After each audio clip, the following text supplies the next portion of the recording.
Salam alaikum, donc bienvenue dans cette nouvelle partie.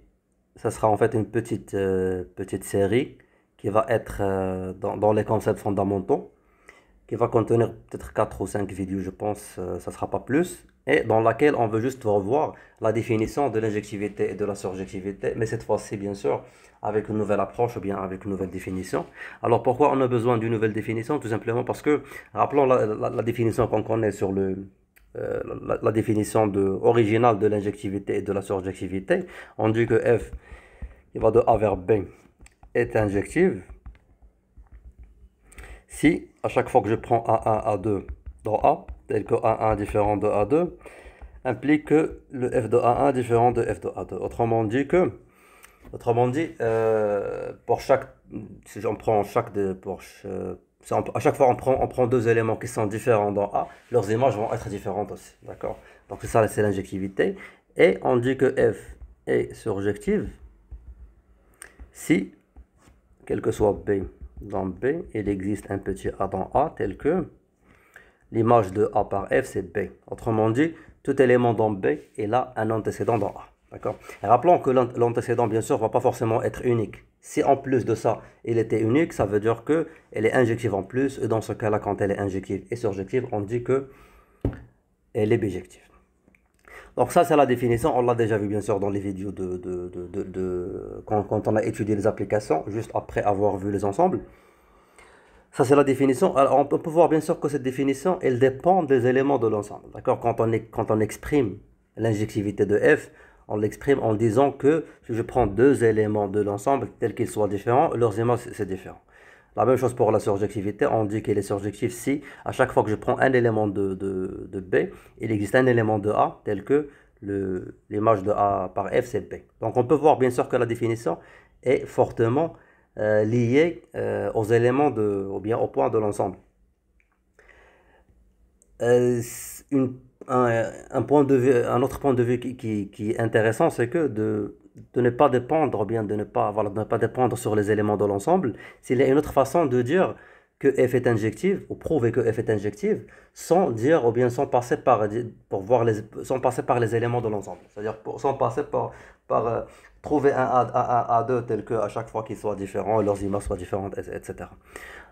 Et bien sûr, cette nouvelle approche, qu'on appelle peut-être, on peut l'appeler une approche fonctionnelle, qu'est-ce qu'il dit? En fait, avant de faire la définition, alors rappelons que euh, quand on dit que f est bijective, quand on veut montrer que f est bijective, on montre qu'elle est injective et surjective par ces définitions que je viens de montrer.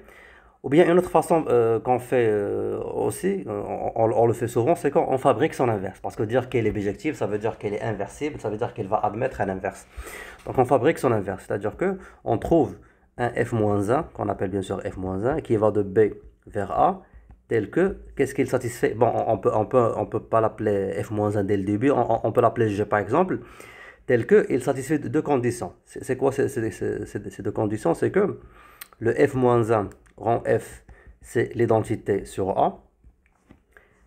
Et le F rang F-1, c'est l'identité sur B.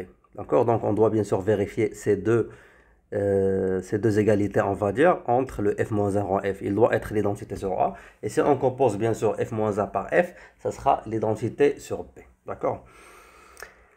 Et donc on peut voir que, on peut se poser la question, c'est que ça, on peut voir bien sûr si on arrive à fabriquer une telle fonction, prouver la bijectivité de f, là, il ne va pas dépendre des éléments de l'ensemble réellement. C'est-à-dire que au lieu de dire que si je trouve deux éléments A1, A2 et un élément B, etc., je dis tout simplement que le f-1 rang f est égal à l'identité, ou le f rang -1, f rang f-1, ce sera l'identité sur B. D'accord?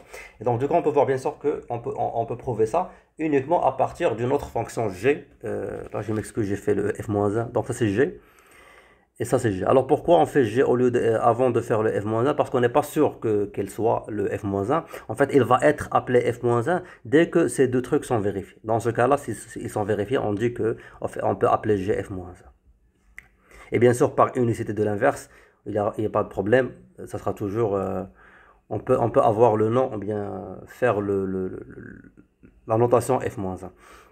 Alors, une question qu'on peut se poser, c'est que est-ce qu'on peut montrer l'injectivité avec une telle manière? Alors, puisqu'on a montré la bijectivité avec une telle manière, est-ce que on peut prouver l'injectivité et la surjectivité avec une telle façon? C'est-à-dire que trouver bien sûr une fonction f qui satisfait, une fonction g qui satisfait quelque chose avec le f, un truc comme ça. Alors, puisque la bijectivité se sépare en injectivité plus surjectivité, et ces définitions de l'inverse se séparent en deux définitions, c'est-à-dire que le gérant f est égal à l'identité de A et f rangé est égal à l'identité de B. Donc on peut voir que la définition, la première définition, c'est une combinaison des deux, et cette nouvelle, ou bien cette deuxième définition aussi est une combinaison de deux.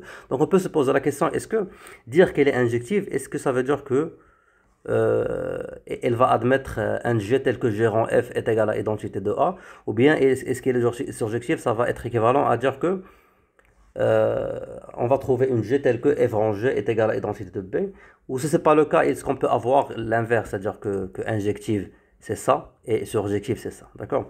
Donc on peut se poser ces questions, on peut se poser ces deux questions, et effectivement c'est le cas, c'est que si elle est injective, ça veut dire que c'est équivalent à dire que il existe un G tel que G rang F, c'est l'identité sur A, et dire qu'elle est surjective, c'est équivalent à dire qu'il existe une application G telle que le F rang G est égal à l'identité de P. Autrement dit, dans ce cas-là, on appelle G l'inverse de F à gauche. Et dans ce cas-là, on appelle G l'inverse de F à droite. Bien sûr, pas forcément, par exemple, on peut avoir G qui sera inverse à gauche de F, pas forcément qu'il soit un inverse. Pour qu'il soit un inverse, bien sûr, bien entendu, ça doit être les deux, c'est-à-dire qu'il doit être un inverse à gauche et un inverse à droite.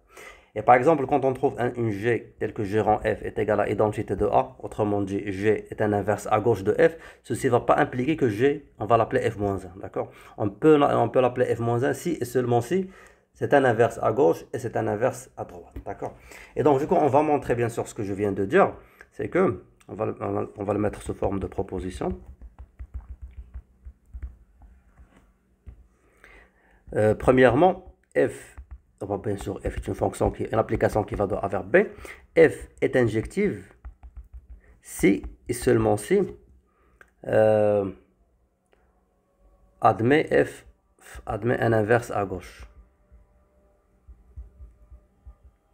Et deuxièmement, que f est surjective si et seulement si f admet un inverse à droite. Bien sûr, on doit démontrer ça.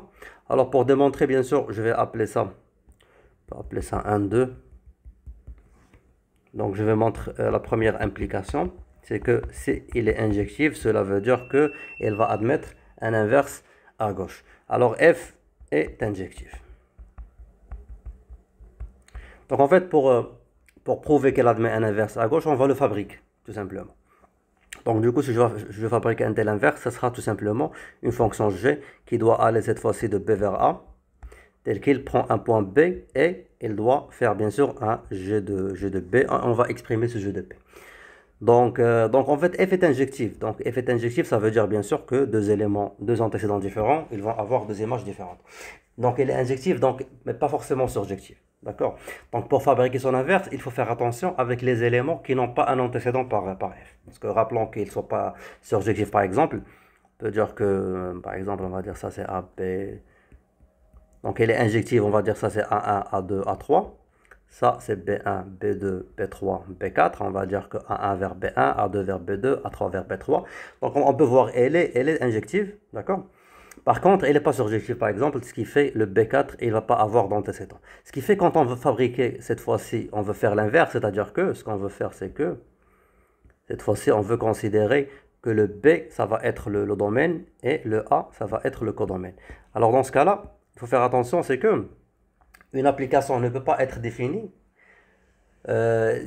s'il il fait pas, on va dire, c'est-à-dire il donne pas une image à tous ces éléments. Tout simplement, c'est-à-dire que, par exemple, si je fabrique, je fabrique ce G, je peux dire que, ok, je vais donner à B1 ce que F a donné à A. D'accord, on va dire ça fera un inverse de F.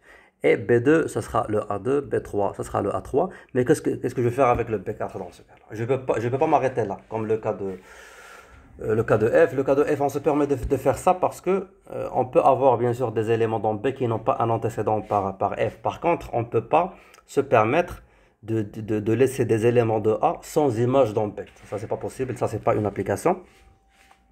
Ou bien pas une application qui est bien définie. Et dans ce cas-là, on doit bien sûr donner quelque chose. Ce qui fait, on va choisir un élément quelconque, peut-être A1 par exemple, et dire que le B4, ce sera A1. Il n'y aura pas de problème. Certes, cette nouvelle fonction G, il ne va pas être injectif, ça c'est clair, parce que le B4 et le B1, les deux, ils ont la même image A1. Mais ça ne nous intéresse pas finalement l'injectivité de G. Ce qui nous intéresse finalement, c'est que G soit un inverse à gauche de F, c'est-à-dire que le gérant F est égal à identité sur A. Et donc, du coup, comment on va faire ceci? Tout simplement, on va dire qu'il y a deux cas. On va affecter à B l'élément A tel que le F de A, c'était B.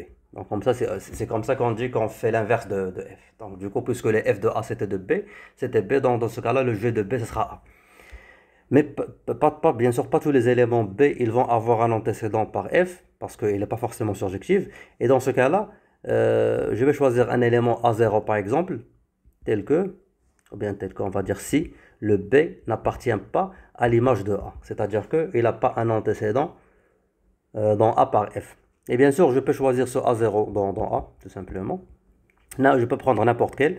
Bien sûr, le A, elle est supposée non vide, ce qui fait on doit toujours trouver un élément A0 dans A. Et c'est comme ça qu'on va construire le G. D'accord? Je peux faire ça ici, c'est mieux. Et c'est comme ça qu'on va construire le G. Bien sûr, on va vérifier effectivement que c'est un inverse à gauche. Donc, quand on fait le gérant F, rappelons que le gérant F, ça va partir de A vers A. Donc, quand je fais le gérant F de A, bien sûr avec un A dans A, ça sera le G de F de A. Alors, puisque c'est le G de F de A, alors puisque le F de A, il fait partie de l'image de grand A, ça veut dire que il fait partie bien sûr des images de F, ce qui fait, ça va être un G de B tel que le B va être on va dire dans ce premier cas, ce qui fait, ça va être tout simplement le A. Parce que c'est ça la définition de B. Alors ce cas de A0, on va pas l'avoir. On va jamais l'avoir dans le cas de gérant F. Pourquoi? Parce que le G, dans ce cas-là, il va pas agir sur le A.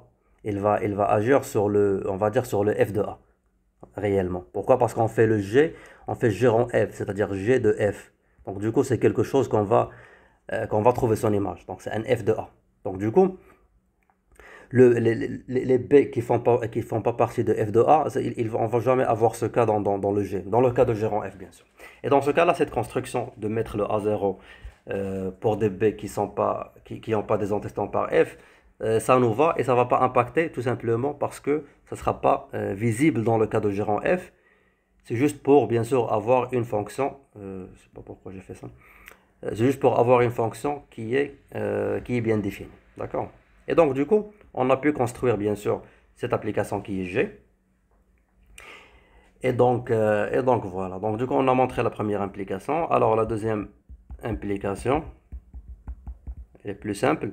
Donc, F, bien sûr, admet un inverse à gauche. Donc, on va dire qu'il existe un G qui va de B dans A, tel que le G rend F, c'est l'identité sur A.